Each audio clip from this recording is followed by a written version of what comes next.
बिस्मिल्लाहिर्रहमानिर्रहीम। आज हम पढ़ेंगे ऑपरेटिंग सिस्टम की types with respect to user. Types of operating system with respect to user.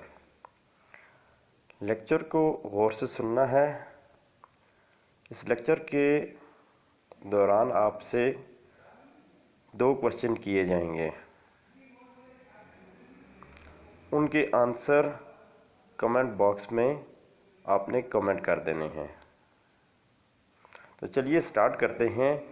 Types of operating system with respect to user.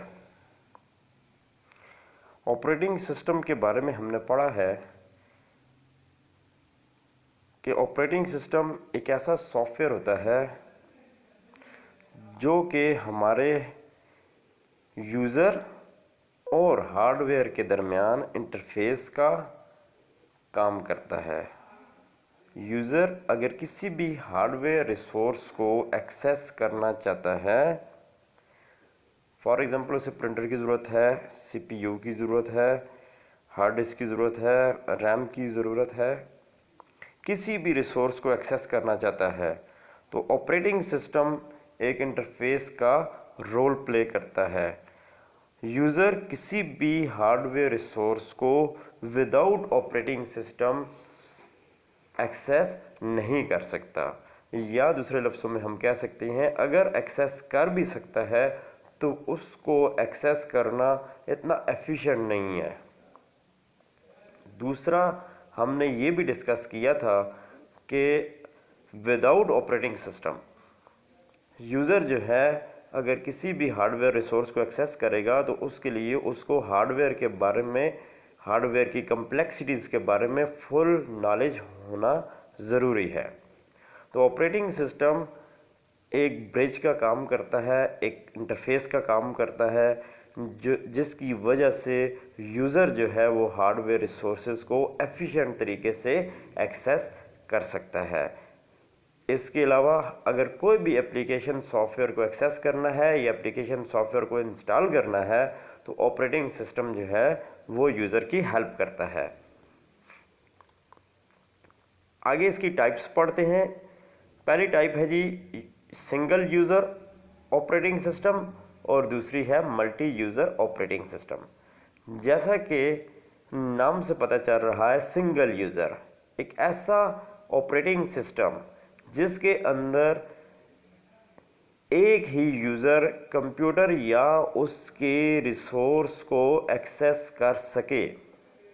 एक ऐसा operating system जिसके अंदर सिंगल यूज़र या एक यूज़र एक वक्त में कंप्यूटर या उसके किसी भी रिसोर्स को, रैम को, स्टोरेज डिवाइस को, प्रोसेसर को एक्सेस कर सके।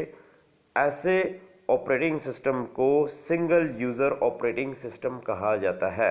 सिंगल यूज़र ऑपरेटिंग सिस्टम को मेंटेन करना, इंस्टॉल करना इजी होता है, सिंपल होता है as compare to the multi user operating system. इसके लिए इतने हैवी रिसोर्सेज की ज़रूरत नहीं होती। इसके लिए जो रिसोर्सेज ज़रूरत होते हैं वो इतने कॉस्टली नहीं होते। डॉस है, ये विंडोज़ हम यूज़ करते हैं, विंडोज़ 7 हम यूज़ करते हैं, ये एग्जाम्पल है सिंगल यूज़र ऑपरेटिंग सिस्टम की। उसके बाद चलते हैं जी मल्टी यूज़र ऑपरेटिंग सिस्टम की तरफ।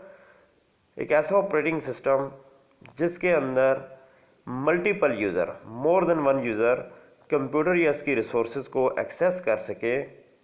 ऐसे ऑपरेटिंग सिस्टम को मल्टी यूज़र ऑपरेटिंग सिस्टम कहा जाता है। यानी अगर प्रिंटर को एक्सेस करना है तो मल्टीपल यूज़र उस प्रिंटर को एक्सेस कर सकें। हार्ड डिस्क को या किसी फाइल को एक्सेस करना है तो मल्टीपल यूज़र एक्सेस कर सकें। इसकी example Linux operating system, Unix operating system है। Multi user operating system complex होते हैं, इनको मेंटेन करना as compare to the single user operating system difficult होता है। इसके लिए एक प्रोफेशनल की सर्विसेज की ज़रूरत होती है जो उसको मेंटेन करता है। हम अपने घरों में जो पीसी यूज़ करते हैं, लैपटॉप यूज़ करते हैं, या हमारे पास जो एंड्रॉयड फ़ोन्स है, इनके अंदर जो ऑपरेटिंग सिस्टम होता है वो सिंगल यूज़र है। वो हम एक यूज़र होते हैं और उसी को एक वक्त में एक्सेस कर रहे होते हैं। किसी भी फाइल को एक्सेस करना है तो एक्सेस कर रहे होते हैं। जबकि मल्टी यूज़र के अंदर हम मल्टीपल यूज़र एक ऑपरेटिंग सिस्टम को, कंप्यूटर या उसके रिसोर्सेज को एक्सेस कर रहे होते हैं। तो मेन फ्रेम कंप्यूटर जो है उनके अंदर मल्टी यूज़र ऑपरेटिंग सिस्टम होते हैं। अब हम क्वेश्चन की तरफ आते हैं।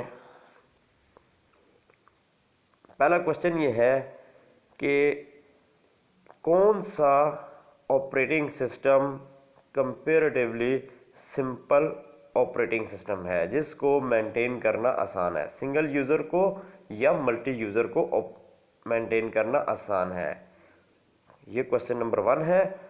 क्वेश्चन नंबर 2 ये है कि आपके ख्याल में कौन सा ऑपरेटिंग सिस्टम बेटर है, सिंगल यूज़र बेटर है या multi user operating system better है। आपने उसके लिए रीज़न भी देनी है कि कौन सा ऑपरेटिंग सिस्टम बेटर है। इसका आंसर आपने लाजमी शेयर करना है कमेंट बॉक्स में। Thank you.